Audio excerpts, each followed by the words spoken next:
In the science fiction novel, The City We Became by N.K. Jemisin, cities come to life when the power of enough imagination and creativity and myth comes together. One of the characters in the book explains that whatever can be imagined exists somewhere. Human beings don't understand the power of their thoughts, the character explains. When you imagine something, you create it. When I think like that, I'm a lot more careful about what I think. Do I want to build worlds of horror, whether those worlds are just in my mind or in the multiverse? Or do I want to build worlds of love and fun and play and joy?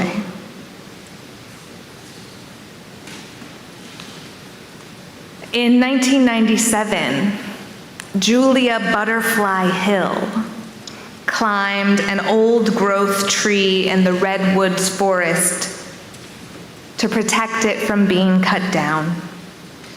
The Pacific Lumber Company was cutting down old-growth forests for wood in Northern California, and many different environmental groups were trying to stop them. That logging was not only killing these ancient, beautiful redwood trees, it was also destroying salmon habitats and causing massive hillside erosion. Pacific Lumber cut down so many trees so fast that there was a landslide that buried a town. Julia Butterfly was part of a group that protected the trees with their own bodies. They would go into forest areas that were marked to be cut down on the night before the cut was scheduled, and they would either block the loggers from coming into the forest at all, or they would climb the trees so that they couldn't be cut while there was a human in them. One night on a full moon, the group climbed the tallest, oldest tree in the grove, which was marked to be cut down the next day. It was ancient and gnarled and lightning struck. It was over 1,000 years old and over 200 feet tall.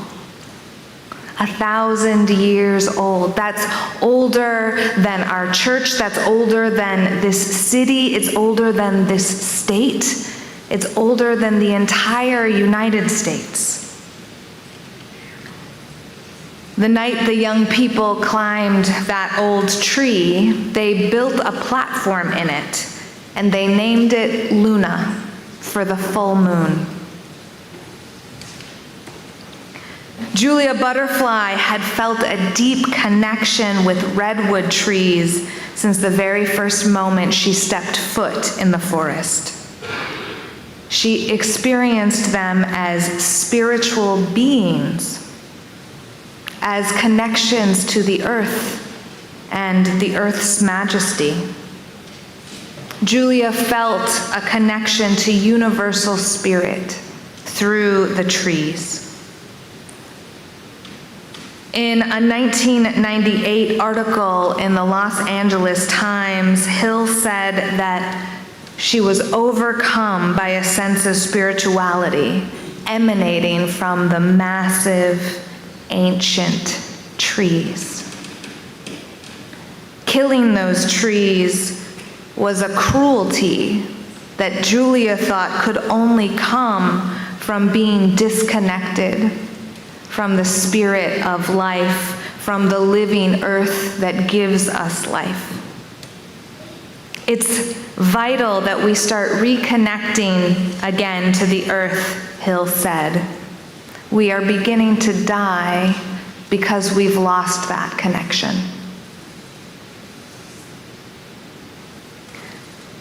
Trees, they are more than just ground securing, salmon protecting, oxygen producing, carbon sequestering beauty. Although they are all of those things, trees are also alive. They are majestic. They are living beings that outgrow and outlive us by a long shot. Science has shown that trees talk to one another. They use a chemical communication system to warn other trees about danger, to share resources, to protect one another. Trees are the kind of ordinary magic that we see every day, but we don't necessarily pay attention to. Like the cricket and the coin, our mind goes to what we're used to hearing. Listening to the trees, listening to the earth, listening to the ordinary magic of the world that sustains our lives will help us connect with that world and hopefully motivate us to do what we can to save it.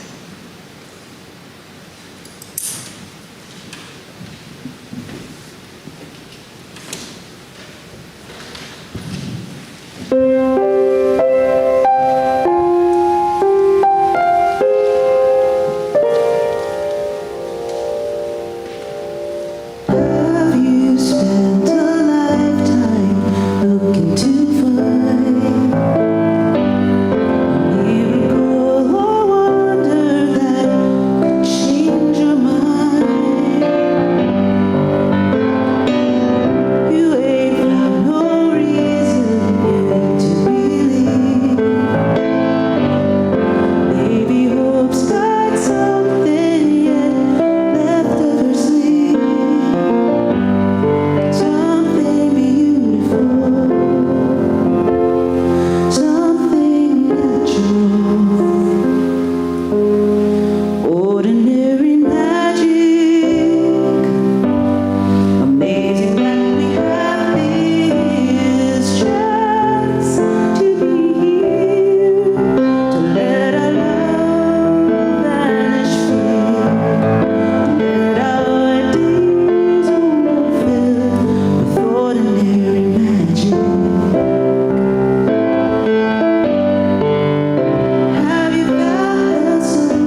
Yesterday, 20 or so First Church folks gathered here at church to reflect on the connections between earth and climate and humanity. We made maps of Milwaukee's specific climate and justice challenges and how those things are connected, from poverty to a racist prison and legal system to inadequate housing to gender discrimination, all making climate disasters more dangerous for people who are marginalized. Then we spent time brainstorming how we could overwhelm each of those challenges in our city with love and care and connection. From the church becoming a resource center for community care, to developing neighborhood teams, to using more non-fossil fuel energy, to supporting food pantries. On a book tour for the novel, The City We Became, N.K. Jemisin had audiences all over the country personify their own cities. That means making a thing into a person. She asked people, what would it be like if your city were just one person, a character, an avatar that represented the whole city? Who would Milwaukee be if Milwaukee were one person? What would our job be? Our gender? What would our race and ethnicity be? How old would Milwaukee be? What would our relationship status be?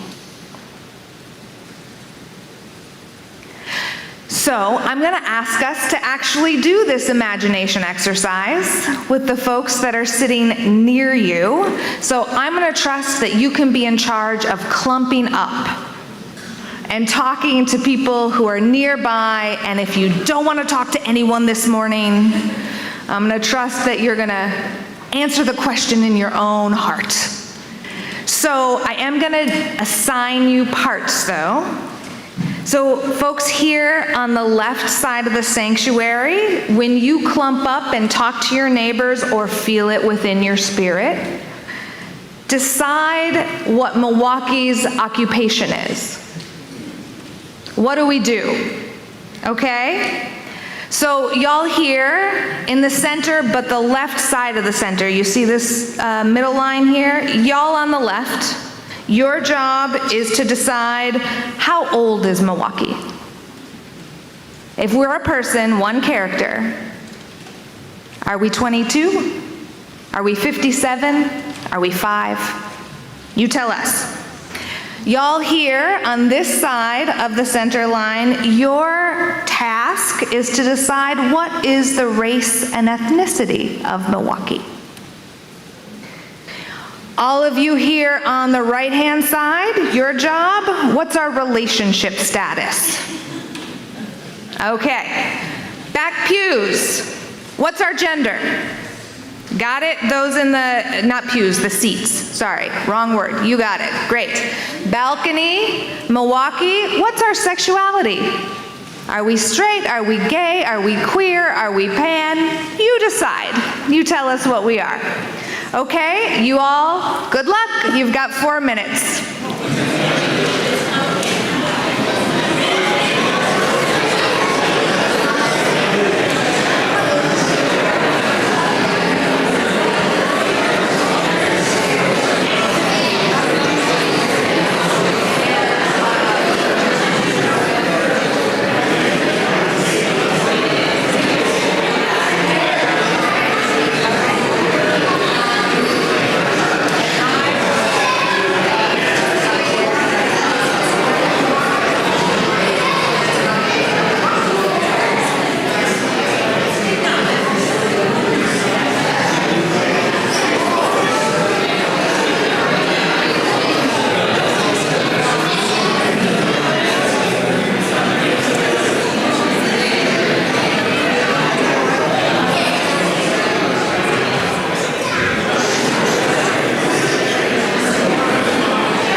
4 minutes, who knows? Come on back. It's okay if you haven't come to consensus. I'm going to let you shout it out anyway. All right. Come back, friends. Come back. We have to be quiet because we have to hear everybody's answers, all right? All right, we're starting on the left here. Clumps, just shout it out. What do we do for a living? Water resource engineer. Water resource engineer. Planet advocate. Planet advocate. A sculptor and a brewer. Bivocational. Great, all right. You folks, what was your job? Age, how old are we? Early 40s. 45. 70. 36. 1,000 years. Because what? Because the Native Americans were here. We're 1,000 years old. Okay, so y'all, what is our race and ethnicity? Multiracial. Multiracial. There is consensus in these pews. Okay, great. Y'all, what's our relationship status? It's complicated. It is complicated. I think you won worship this morning. Anybody else? We're 6 years old with strong opinions. Great. We have strong opinions at all ages in this church. Okay, the back pews, what's our gender? Female. Fluid. Gender fluid. All right. Balcony, what's our sexuality?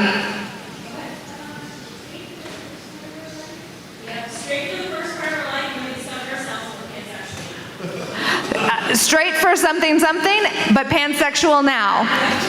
All right. Thank you, everyone. Milwaukee is all of these things. So when Jemison asked people to imagine the city as a person, Jemison was asking us to imagine someone that we'd like to get to know, someone that we would like to care for, to hang out with. Maybe eventually someone we would even love. So if Milwaukee were a person, how would you treat them? How would you care for them if they were worried about insecure housing? How would you treat them if they were worried about racism in the legal system? Yesterday, when our members were doing this exercise of mapping challenges in Milwaukee, one of the things that our members noticed is that maybe there would be climate refugees moving to Milwaukee at some point, maybe because we have so much clean water, or maybe because this is one of the places in the country that it's supposed to be less dangerous as the climate keeps changing. But I remember Asheville being characterized as a climate haven for many years. People moved to Asheville to be safe from climate change. And today Asheville is underwater. And there are newspaper articles out there now saying there's no such thing as a safe place from climate change. There's no such thing as a climate haven. The kinds of once in a lifetime, once in a millennia storms, those kinds of storms are happening all over the place, all the time now.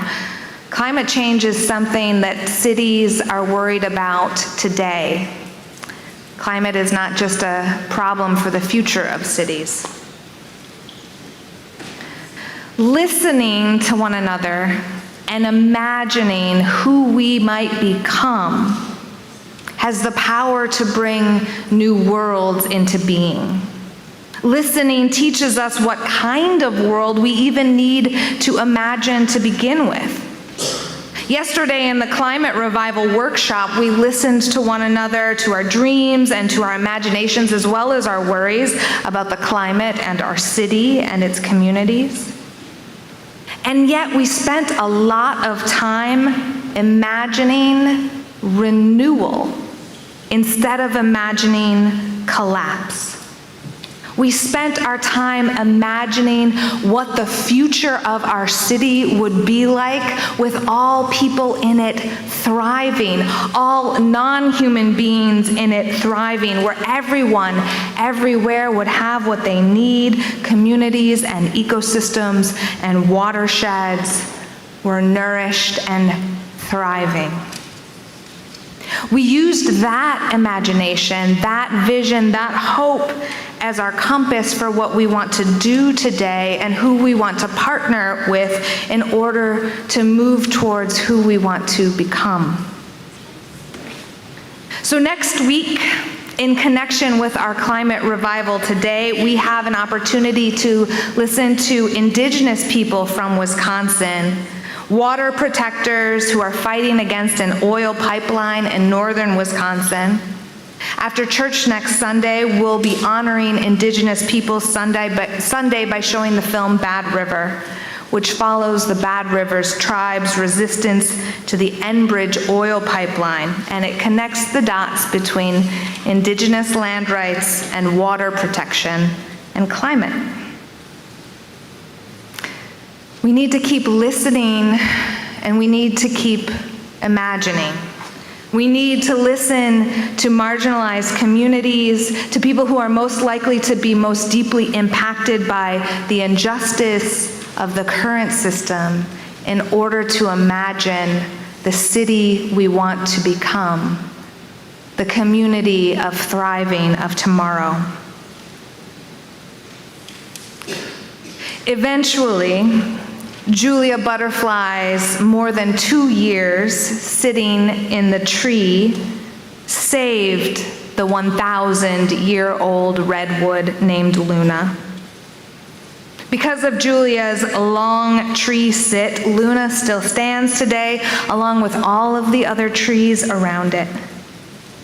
Pacific Lumber Company, on the other hand, it killed too many trees too quickly, and it went bankrupt and had to close, stealing from worker pension plans along the way.